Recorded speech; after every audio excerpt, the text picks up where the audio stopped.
Hello friends, welcome back to my channel. তো আজকে thumbnail দেখে আশা করছি তোমরা বুঝতেই পারছো।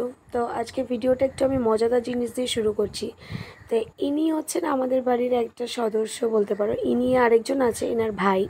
তো একে দেখতেই পাচ্ছ কী করছে, মানে কী করছে আমি নিজেও বুঝতে পারছি না। মানে দড়িটাকে নিয়েও নিজেই কনফিউজ যে কী করতে চাইছি। দেখো, ইচ্ছা করে আমরা দড়িটা নাড়াচ্ছি, তো ওর অবস্থাটা দেখো, ও আবার ঝুলবে। মানে ও নিজেই কনফিউজ হয়ে গেছে জিনিসটা কি। দেখো অবস্থা, মানে ওই জিনিসটা নিয়েই দড়িটাকে নিয়েও প্রচুর ব্যস্ত হয়ে পড়েছে।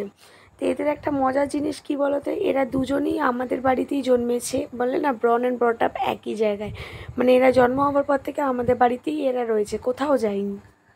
তো এরা হচ্ছে বলতে পারো আমার শ্বশুরের দুটো বাহন হয় না, সব ঠাকুরের দেখবে বাহন থাকে। তো আমার শ্বশুরমশাইয়ের বাহন হচ্ছে এই দুটো বিড়াল। তো যাই হোক, এর আরেকটা সঙ্গী নিচে রয়েছে, আর এর অবস্থা তাকে ঝুলেই যাচ্ছে। মানে ওই যে কী করবে নিজেই বুঝতে পারছে না, খুব কনফিউজ হয়ে পড়েছে। তো যাই হোক, আজকে দেখতেই পারছো আমরা সেজেগুজে একদম বেরিয়ে পড়েছি। এবার তোমরা হয়তো ভাবছো টোটো করে কেন যাচ্ছি। বলে না দাঁত থাকতে দাঁতের মর্ম বোঝে না, ওটাই হচ্ছে আমাদের দশা। মানে অ্যাকচুয়াল হয়েছে ব্যাপারটা, আমাদের বাড়ির সামনে যে গলির রাস্তাটা, ওই রাস্তাটা ঠিক করেছে। তো ওই জন্য গাড়িটাকে বাধ্য হয়ে আমাদের গ্যারেজে রাখতে হয়েছে। তো টোটোর জন্য অনেকক্ষণ ওয়েট করে করে করে করে একটা টোটো কোনো মতে পেয়েছি, তাই আমরা আড়াইজন উঠে পড়েছি। তো এখন আমরা যাচ্ছি বিয়েবাড়ি, মানে অনেক কষ্টের সৃষ্টি বিয়েবাড়িটা পেয়েছি বলতে পারো। মানে আমাদের নিমন্ত্রণ পাই কিন্তু আমরা যেতে পারি না, এমনই অবস্থা হয়। কিন্তু এই যে বিবাহটা পারলে আমি কেঁদে কেটে হলেও গেছি, এরকম একটা কন্ডিশন। তোমাদের দিবাকথা যাবে না করছিল, কিন্তু আমি তাও নিয়ে গেছি। তো পৌঁছে গেছি গন্তব্যস্থলে। এখানে আশীর্বাদ হচ্ছে, দেখতে পাচ্ছ ছেলের আশীর্বাদ করছে ওনার শাশুড়ি মা। এই যে বিয়েটা, এটা হচ্ছে আমার শ্বশুরমশাই যজমান, মানে আমার শ্বশুরমশাই পুজো করে যেহেতু, তো ওদের যজমান। তো এই দেখো এখানে আমাদের ব্রাইড বসেই রয়েছে। তো দেখতেই পারছো ইনি হচ্ছেন আমাদের পাড়ার একদম, মানে যার বিয়ে হচ্ছে বলতে পারো আমার ননদের মতনই, মানে একদম পাড়ায় পাশাপাশি যেহেতু। তো এখানে মালা বদল পর্ব শুরু হয়ে গেছে। তো দেখতে পাচ্ছ পিঁড়ি নিয়ে ঘোরানো হচ্ছে। তো এই যে জিনিসটা আমি অনেক কষ্ট করে তুলেছি, কারণ সামনেটা এতটাই ভিড় ছিল, আমি সামনে পৌঁছাতে পারিনি। তাই কোনো মতে সাইড থেকে তুলেছি, শুধু তোমাদের জন্য, যাতে তোমাদেরকে একটু দেখাতে পারি।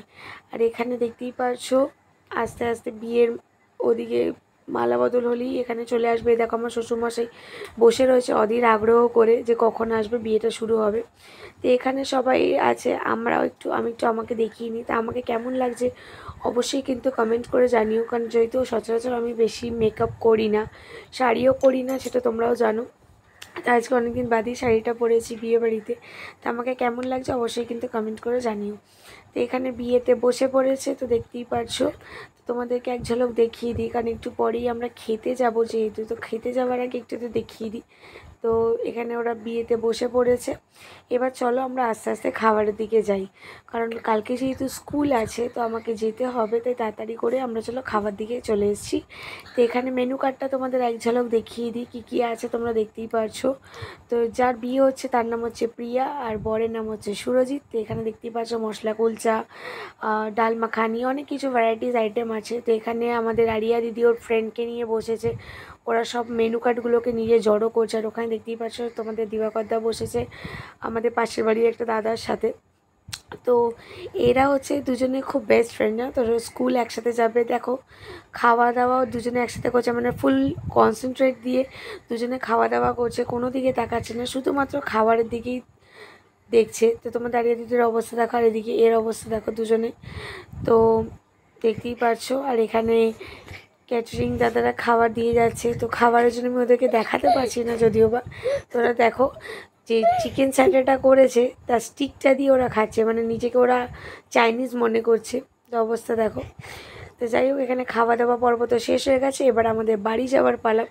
তো অ্যাজ ইউজুয়াল রাত যেহেতু হয়ে গেছে, টোটোটা পাওয়া যাচ্ছে না, তো আমরা আস্তে আস্তে হাঁটতে শুরু করে দিয়েছি, কারণ যেহেতু আমাদেরকে বাড়ি পৌঁছাতে হবে অলরেডি 11:30 কাছাকাছি হয়ে গেছে।